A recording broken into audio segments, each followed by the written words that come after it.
Cleveland Browns 16-14 losers to the Las Vegas Raiders on Monday night. Browns dropped to 7-7. One of the weirdest games you're going to see the Browns play. Ashley Bastock, what are we supposed to take away from that?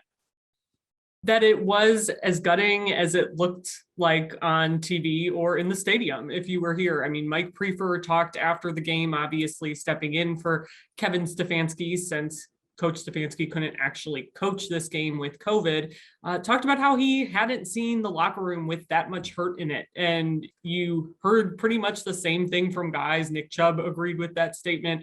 Joel Bitonio said he's obviously a guy who's been a part of some heartbreaking losses here, but that this one definitely ranks up there. So really more than anything, I think they were so close. They fought through so much adversity this week, and to lose a game like that, I believe it was Nick Chubb who said sometimes it's better to lose a game by like 40 than lose a close game like this one. So they're going to have a short week to try to bounce back from this. But Mike Prefer made the great point that sometimes having a short week makes it easier to mentally kind of move on and not focus on a grueling, brutal loss like this one.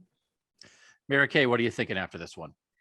You know, I just can't help but think that you go through this whole entire long season, you go through the ups, the downs, the heartaches, and it just kind of blows my mind that this whole thing is kind of coming down to potentially a COVID-19 game, that the team just got completely ravaged by this virus, just like the rest of the country right now, really. But that this season and whether or not the Browns make the playoffs could come down to the absolute horrible timing of a COVID-19 outbreak. And now, as they head into Green Bay for the Christmas Day game, they still have no idea how many of these, let's say 21 players, because Drew Forbes is on IR, how many of these 21 players are even going to make it back for this game in Green Bay. And now, of course, every game is an absolute, almost must-win game. So it's very unfortunate for them that this happened to them. Scott Patsko, where's your head at? You guys watch TV, right?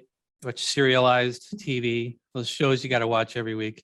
Every once in a while, those shows will have like a standalone episode that like goes off, the trail and just focuses on some minor character, or just something that doesn't fit with the rest of the show. That's what this game was for me. It's something that we're probably not going to see again. And I don't believe it wrecks the season.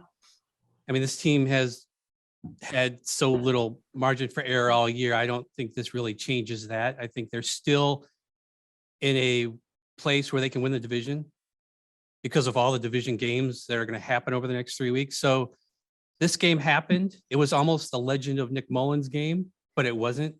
And I know it was a really bad way to lose, but it shouldn't be too difficult for people to move past this because it doesn't have the kind of impact that it might have felt like it had because of the way it happened. I think sometimes those isolated TV episodes, they just use a couple characters because they don't want to have to pay the whole cast. That is why they're called bottle episodes, and that's why they do them. So they were like, you know what? We're just going to use like Chubb and Miles. We don't want to have to pay Baker and Jarvis and everybody else for this one. Dan, where you think about this one?